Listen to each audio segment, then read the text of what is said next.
Okay, so I think we're here. Cameras are there. Okay. So everybody, welcome. Welcome, sir. Thank you very much. I'm delighted to have the Prime Minister here today. We want to demonstrate and show our shipbuilding and our ship repair capabilities, and what better way to do it than to have the Prime Minister here with us today. So without further ado, sir, I'm going to hand the stage over to you. Okay, brilliant. Well, look, can I just start by saying thank you all for giving up your time this afternoon to listen to me, ask me questions. I really appreciate it. I've met some of the apprentices earlier on and got a good sense of the skills and what you're doing. And I have to say, coming and seeing what you're doing is a real highlight for me, because you can't read about this sort of thing or brief about it in Parliament. You need to come and see it, get a sense of the scale of it, the size of it, and the skill that is behind the work that you do. And so let me start by saying thank you for your time. Thank you for what you're doing as well, because proudly supporting those who serve is what I've just read up in one of your meeting rooms. And that is what you do, because, as you will know, security and defence of our country, of Europe, of Ukraine, is absolutely upper mind in the world at the moment.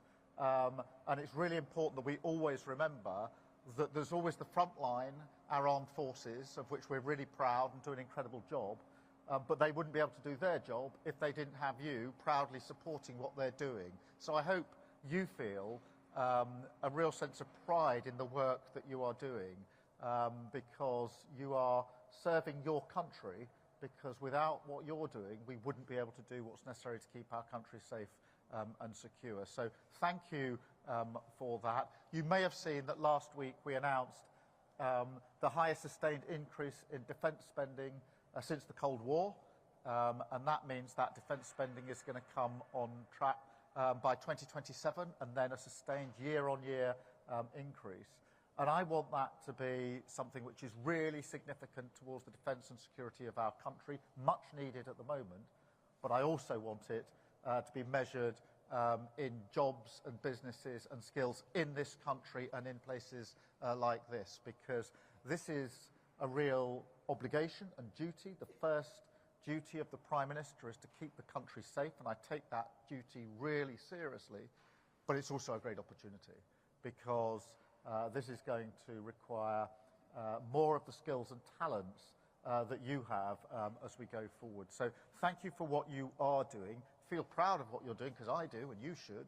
But also, we're going to be calling on you to step up as we all step up, going into the next stage of our history. So thank you so much for having me here. Thank you so much for showing me what you're doing. It's great to see the ferry here. I think the first one in 60 years. And I can't believe that it's going to be ready for probably early next year, did you say? To be going out and to just come and get a sense of it, of the scale and the skill of what you're doing is really, really incredible. Thank you very much for that. I'm now going to take some questions. Please exercise your right to ask me questions. This isn't a great privilege that I'm affording you. I'm your Prime Minister. I'm here to serve you. You're entitled to tell me what you think. And I want you to do that, because we're here as a government to serve you, and that means your views matter to me. We've got Ali McGovern here, who's the Minister for Employment, and also the local constituency MP. So in addition to any questions you've got for me, if you've got any issues beyond that or about the constituency, Ali is going to be here to take those questions as well. So please, if you've got anybody who wants to kick... And by the way, ask me about what you're doing here, ask me about defence, but ask me about something else if you want. You're perfectly entitled to ask me anything you like, so please do. Apart from football, I'm a big Arsenal supporter. Ali is a big Liverpool supporter.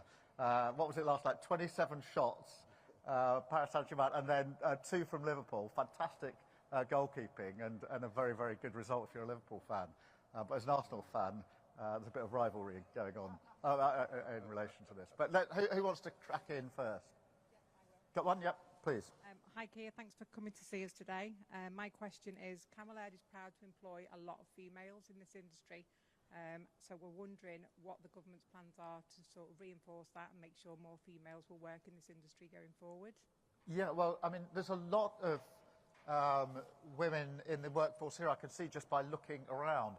And I think that reinforces the point that I would make, which is these are jobs where we should encourage women to come and work, and where we should have aspiration for everybody to come and work. And I think, in a sense, my words are important on this, but what you're doing is equally important on this. And I hope that all of you are able to spend at least some time going into schools and colleges and telling young girls what you're doing, because I think there will be quite a lot of young girls who wouldn't necessarily think this is the sort of job I might want to go into. And if they see you, or even better, come and bring them here and show them what you're doing. And that's a wider thing I was talking to apprentices about this morning. I'm a big believer in apprentices, and I know you're massively oversubscribed. I think 800 apprentices every year for the 50 that get through. So every apprentice here has already got through a 1 in 16 chance and done brilliantly well. But go out and tell that story, because lots of young people, if they came in and saw what you're doing here, if they got a sense of the scale and the skill, I think they'd say, I want a bit of that. So let's go and tell that story. Great. Anyone else with a question? Yeah, please. Hi, Keir. Hi, we met this morning when you were at the Mersey Ferry and you spoke with the apprentices, and I asked the question. I think it's important to reiterate and ask again. Obviously, we're going to have 200 apprentices here come September, multi-trade. What is your party going to do to support this scheme? Well, I'm a big supporter of apprentices. I think it's really important, and a lot of people have heard this before, but it is important for me to say it, because my dad was a toolmaker. He worked in a factory, and that isn't just something I want to say as a politician. I actually love being in an environment like this. This is what I grew up with. And my dad was an apprentice. He learned his craft, his trade and his skill as an apprentice. So for me, that's what I grew up knowing. I think in some respects it is brilliant to go off to university. I was the first in my family to do so. But we don't make enough of apprenticeships, which I think should be given absolutely equal weighting with going off to university. So I want to put massive support behind apprenticeships. I want to make it easier for people to get on to start their apprenticeships, because sometimes people arrive for apprenticeships, they haven't got quite the right qualifications when they were 15, 16, they didn't get it completely right. I want to open that gateway back up, give people the chance, because you will have seen this, people just developing as apprenticeships through the 3 or 4 years, whatever it may be, to become highly skilled, fantastic workers, and we must support that as we go forward. So I want to give every support to apprenticeships. I really believe in them, and I think there's a mindset shift for the country here, which is, yes, university good, but apprenticeship good as well, and let's start weighing them equally. And that's why I'm very keen for all of you to get back into schools and tell that message, because sometimes in schools there's a slight tilt that, you know, it's off to university, not enough emphasis, I don't think, on going in, getting a skill, getting paid as well, and the security, and making a contribution, because all the apprentices here are making a contribution to this business, to this sector, but also to your country. I can't, overemphasize at a time like this, what you do for your country really, really matters. So thank you for your question. Anyone? I'm sorry I've got my back to certain people, but if there are any questions behind, I'll try to look behind from time to time. Yeah. Okay, yeah. In light of the recent change in commitment from the United States to Ukraine, what do you envisage the UK's military support to Ukraine looking like? Well, on Ukraine, obviously, it's really important that we focus on what matters most. And what matters most, in my view, is a lasting peace that ensures that Ukraine is both sovereign, able to make their own decisions, and secure, so in a position where we don't just stop the fighting for it to start again in a year or 2 or 3. For that to happen, obviously, it's important that we are all focused on that, and it is important that if there is a deal, and we don't know there will be, that we defend the deal. And that means that we need to think about what's the guarantee, what's the security guarantee. And what I've said is, I think Europe needs to step up into this space. We've said for a long time that Europe needs to do more on its own security and defence. I think that's right. And the United Kingdom will play a leading part, because we've always stepped up when it's required. So that's why I've made that commitment on behalf of our country. It has to be done in conjunction with the United States, because we have for many decades worked very closely with the United States. You will know, through the work you do, that our defence, our security, our intelligence is intertwined. No two other countries are as close when it comes to defence and security as our two countries.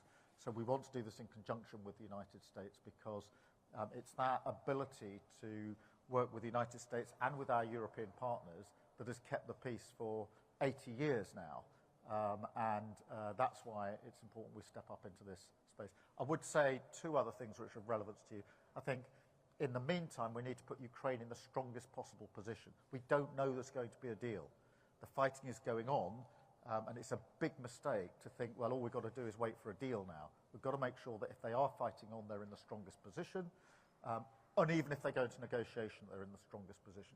The other thing that I do think is relevant for you, it's a broader picture. I do think Europe needs to step up on security and defence more broadly. And I want to win contracts for you and others as that happens, because as the whole of Europe steps up, and I do think it will, that means it's not just the demands, as it were, of our government, it's other governments as well will be looking around to see, well, where can we place our orders for the capability we need? And I know we're good enough, we're leading enough in this country to say you should be putting your orders with us. So I'm envisaging a period, and I hope for a period, where there'll be even more work coming down the track for you, and you may need to increase the number of apprentices from whatever. It's 50 a year, isn't it? I think 50 a year. Yeah. Right. Anywhere else? Anywhere to the sides or behind? Got a question? Sorry, where are we? Over here. Apologies. Hi. You just touched on it a little bit then. Investments in the UK shipbuilding is key if we are to compete on the world stage. Do you see shipbuilding as a priority, and what are you going to do about it? I think as we go forward with defence and security, we're going to have to press forward on sea, on air, on land. If you look at the Ukraine conflict, it's clear that maritime, what we're doing at sea, has been a huge part of that. And therefore, as we go through our strategic review, as we look at what does the next chapter of our history hold, it's clear that maritime shipbuilding is going to have to be a big part of that. That's on the defence and security side. Obviously, on the civilian side, there's work to do as well. I'm really pleased this ferry is being built here. There are other ferries that should be built here and aren't being built here, in my view, and we need to make sure that that comes to our shipyards, to businesses like this. We are really good at what we do in Britain. We don't sell ourselves enough, in my view. We should be a bit more out there saying we've got the skills, we've got the people, we've got the ability. Let's get on and make sure that we're winning the orders, because we're really good at this. And it'll be a very proud time when this ferry goes out early next year. It'll be a real moment, I think. Absolutely. We're looking forward to it. Be a big bit of history. Good. I think I'm just going to step forward now and do a bit of media. But unless you've got to go, I'd like to come back and just have a chat with some of you. But, I mean, don't feel you've got to stay if you don't want to, or you've got other stuff to do. But I'm going to come back and try and find some of you if I can. But I'll just go do a bit of media if you don't mind first. Yep. Thanks. George, where am I coming?